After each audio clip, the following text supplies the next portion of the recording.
Se você não conhece, você precisa conhecer a história do Exu Sete da Lira e Mãe Cacilda de Assis. Se conhece, precisa assistir este vídeo que tem muita curiosidade importante sobre esse Exu que marcou uma época dentro da Umbanda. Se interessou pelo assunto? Então vem comigo que depois da vinheta você vai conhecer a impressionante história do Exu Sete Encruzilhadas, Rei da Lira, Exu Sete da Lira.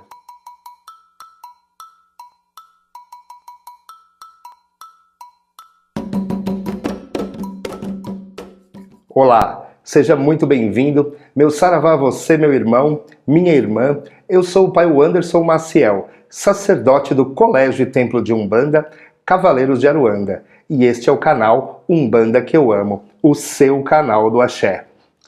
Toda semana trago aqui no canal um vídeo novo sobre a religião de Umbanda. E para você não perder nenhum desses vídeos e se aprofundar cada vez mais em todos os assuntos que envolvem a religião de Umbanda, se inscreva no canal se ainda não for inscrito, ative o sininho das notificações e marque todas. Além disso, você pode apoiar o canal com o Valeu Demais, ou se tornando membro do canal Umbanda que eu amo.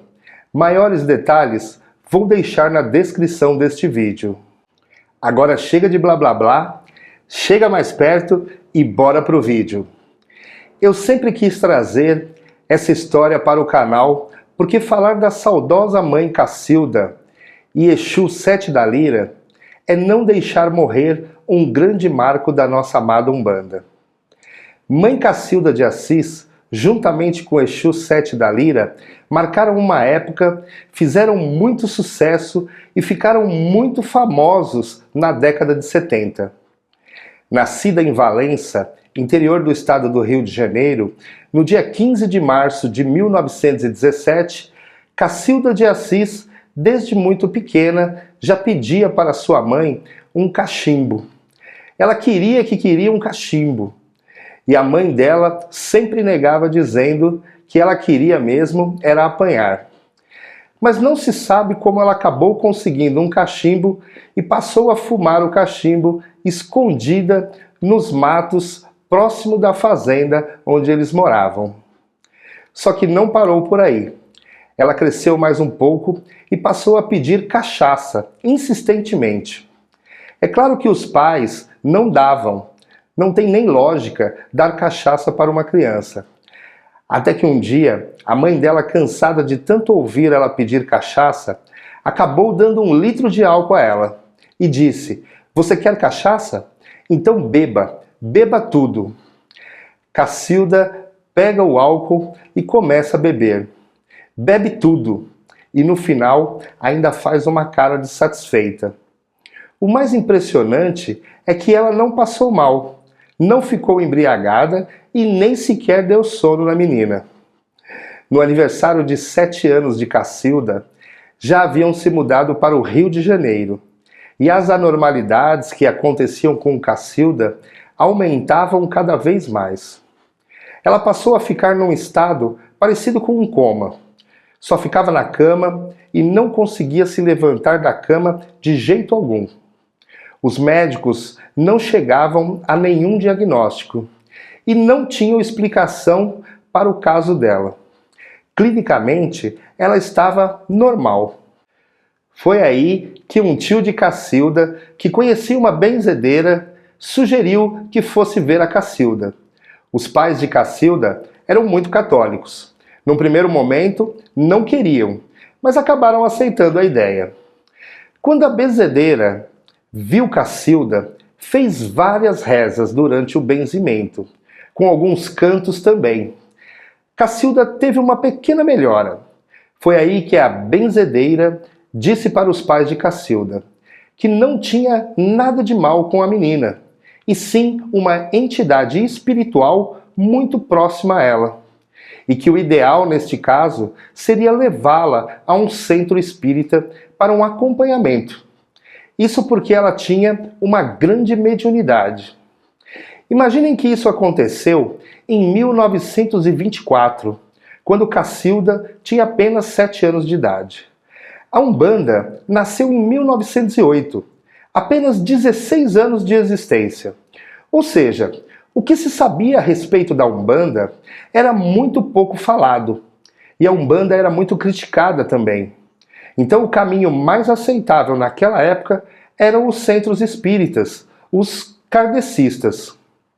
Os pais de Cacilda, não vendo outra saída, passaram a levá-la no centro espírita. Cacilda começou um tratamento e rapidamente começou a incorporar o Exu Sete da Lira, chamado por seu Sete da Lira, e passou a realizar atendimentos e muitas curas, mesmo sendo muito nova.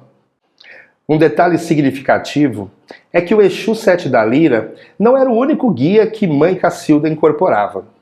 O Exu Sete da Lira se tornou o mais conhecido, mas ela incorporava também a Cabocla Jurema, Preta Velha Vovó Cambinda, incorporava um herê e mais duas moças, Pombagira Rosa Vermelha e a Pombagira Aldara Maria, conhecida como Mulher de seu Sete da Lira. Todas essas entidades trabalhavam muito. Tudo isso acontecendo e Cacilda ainda não era mãe de santo. Passa então a buscar conhecimento para se tornar uma mãe de santo. Foi aí que Cacilda buscou a Umbanda. Se preparou em duas regiões, em Coroa Grande e Mangaratiba, ambas no Rio de Janeiro. Cacilda se torna mãe de santo em 1958, no bairro de Cavalcante, Rio de Janeiro, funda a tenda espírita Filhos da Cabocla Jurema. O local era pequeno, bem simples, mas o Exu Sete da Lira começou a realizar os seus atendimentos e sempre com muitas curas. Logo foi reconhecido como um guia muito poderoso, e isso se propagou na boca do povo. E não demorou para que o espaço ficasse muito pequeno para a dimensão dos atendimentos prestados. Foi quando Exu Sete da Lira chamou um filho de santo e disse que ele comprasse um bilhete de loteria. Deu o número para que ele anotasse. Esse filho sai para procurar o bilhete com o número dito pelo seu sete. Encontra e compra o bilhete. 2 dias depois, sai o resultado da loteria. E pasmem, o bilhete foi sorteado no primeiro prêmio, rendendo na época 400 mil cruzeiros. Usaram todo esse dinheiro para adquirir um novo espaço, bem maior, que também não demorou muito para ficar pequeno novamente. Passado mais um curto espaço de tempo, ali já não servia mais. Mãe Cacilda adquiriu um sítio em Santíssimo, zona oeste do Rio de Janeiro. E lá ela conseguiu fazer tudo o que sonhava em realizar.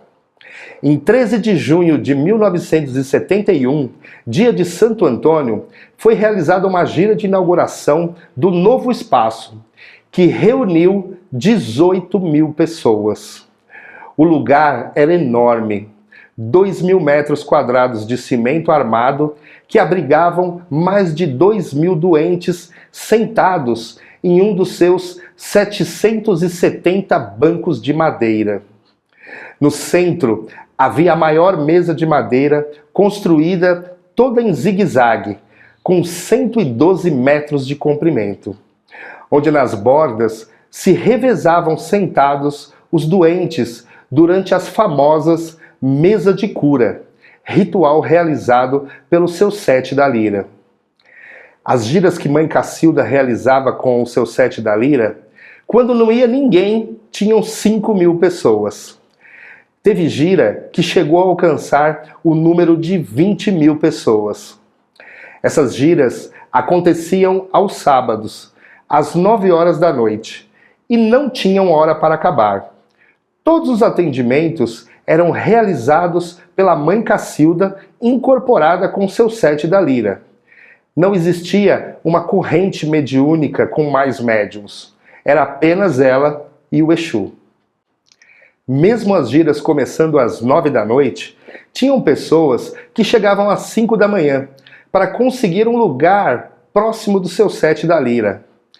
A família da mãe Cacilda dava um grande suporte a todas essas pessoas, dando cobertores, alimento e água para que eles pudessem aguardar o início dos trabalhos. A mãe Cacilda já entrava no espaço destinado aos trabalhos incorporada com o seu sete da lira. Nisso, seu sete da lira já saudava as pessoas e pedia para os ogãs tocarem alguns pontos. Essa era a preparação para os trabalhos. O Exu sete da lira tinha como ferramenta principal de trabalho a aguardente, a famosa pinga, mais conhecida como o marafo de Exu. Ele usava de inúmeras formas.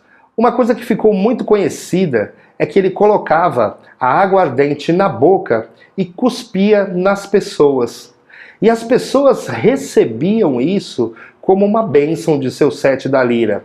E ali aconteciam inúmeras curas que se estendiam até a meia-noite.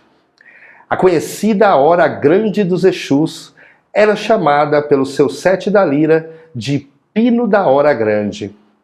Momento que seu sete da lira pedia para que as pessoas ficassem em silêncio e ele realizava uma oração para todas as pessoas, para a libertação de todos os males das pessoas, para livrar as pessoas de qualquer energia que pudesse prejudicar no alcance da cura e das bênçãos daquele trabalho. Essa oração era bem extensa e no seu término iniciava o trabalho da mesa de cura. Ele ia passando e atendendo um a um que estavam sentados na borda da mesa. Muito rapidamente, porque eram muitas pessoas. Quando o Exu sete da lira encontrava algum caso muito grave, ele curiosamente pedia para que a pessoa cantasse uma marchinha de carnaval. Olha que interessante isso. Ele até cantava junto enquanto realizava o passe e o atendimento. Ele dizia que quando a pessoa cantava uma marchinha de carnaval, naquele momento a pessoa ficava um pouco mais alegre e isso mudava a vibração da pessoa, facilitando o trabalho espiritual, tornando aquele trabalho muito mais eficaz. Esse trabalho da mesa de cura terminava geralmente às 4 horas da manhã, mas já chegou a terminar até às 7 da manhã também. A curimba, que não tinha só atabaques, tinha também instrumentos de corda e de sopro. Assim que terminava o trabalho da mesa de cura, recebiam autorização do seu sete de fazerem uma roda de samba. Ali as pessoas cantavam e dançavam ao som de músicas da época, e o Exu sete da lira continuava seus atendimentos. No final dos atendimentos, que duravam de 12 a 14 horas sem descanso, sem nenhuma pausa, seu sete da lira dizia para as pessoas que aquele que não alcançasse a graça naquela noite, que voltasse na semana que vem, com mais fé, porque se elas não alcançaram a graça naquela noite, o motivo era a falta de fé. Então que retornassem na semana seguinte com muito mais fé em seu coração. Tudo era grandioso nos trabalhos do seu sete da lira, que consumia de 40 a 60 litros de cachaça e até 16 caixas de charuto durante um único trabalho. O trabalho de seu sete da lira ficou muito famoso. Foi divulgado em jornais, em revistas e começou a atrair gente muito famosa, como jogadores de futebol, membros das Forças Armadas, políticos, cantores e todo tipo de celebridade da época. E a presença dessas pessoas trouxe ainda muito mais fama. As emissoras de televisão manifestaram interesse em trazer Mãe Cacilda para ser entrevistada. O primeiro programa a convidar foi o programa do Flávio Cavalcante, que ia ao ar no domingo à noite na TV Tupi, e o programa do Chacrinha na TV Globo também. Como Mãe Cacilda já conhecia o Chacrinha e os dois programas aconteciam no domingo, Mãe Cacilda, no dia 29 de agosto de 1971, vai no programa do Chacrinha primeiro e já entra incorporada com seu set da Lira. Aconteceram uma série de fenômenos. Tanto as pessoas que trabalhavam no programa, como algumas pessoas da plateia, começaram algumas a passar mal e outras incorporavam entidades. Teve até Chacrete incorporando Pombagira, soltando várias gargalhadas. E isso tudo sendo transmitido ao vivo. Isso chocou o país, porque nunca foi tão divulgado um trabalho de um Exu. Lá no programa do Chacrinha, seu set da Lira pediu silêncio a todos e tudo se tranquilizou. E ele fez uma belíssima oração destinada ao filho do Chacrinha, que havia se acidentado recentemente. Chacrinha se emocionou muito e caiu em lágrimas. Enquanto isso, a equipe do programa do Flávio Cavalcante já aguardava ansiosamente para levar Mãe Cacilda para o outro programa. Já lá no programa do Flávio Cavalcante, a história se repetiu. Os fenômenos aconteceram também da mesma forma. Pessoas passando mal e incorporando entidades. Aquela baita confusão. Assim que finalizou o programa, Mãe Cacilda retorna para sua casa. O que ela não sabia é que os fenômenos que aconteceram nos dois programas aconteceram também em muitas casas dos espectadores. Milhares de televisões estavam ligadas nesses programas. Era tudo ao vivo na época.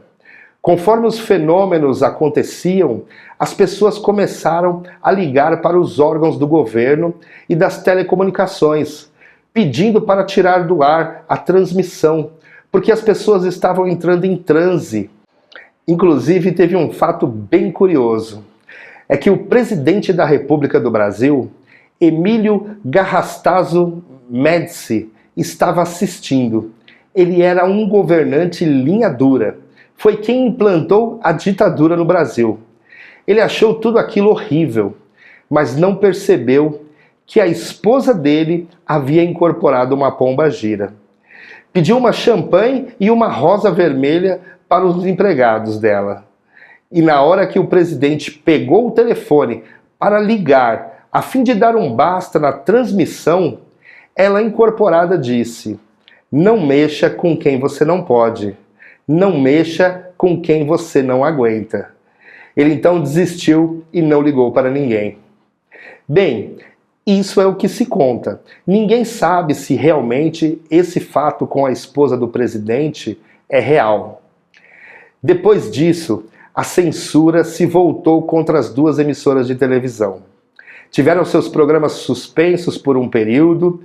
A coisa foi tão grave que as emissoras, prevendo a perda das suas concessões, porque a exposição da Mãe Cacilda e do Exu Sete da Lira foi rotulada como baixo espiritismo pela Igreja Católica e pelas pessoas que defendiam a moral e os bons costumes, ou melhor, que se julgavam defensores da moral e dos bons costumes.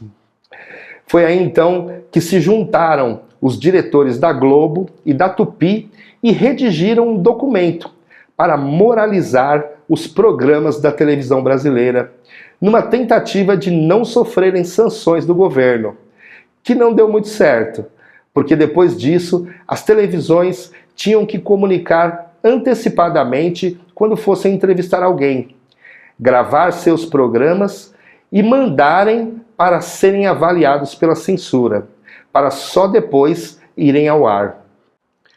Agora, o mais triste que aconteceu foi que Mãe Cacilda acabou sofrendo também muitas represálias.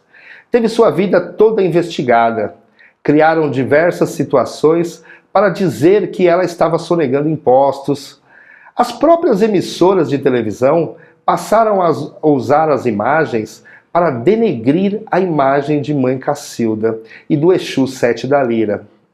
Houve até o absurdo do jornal Notícias Populares associarem a figura de Exu a alguns crimes que aconteceram no mesmo horário da transmissão dos programas.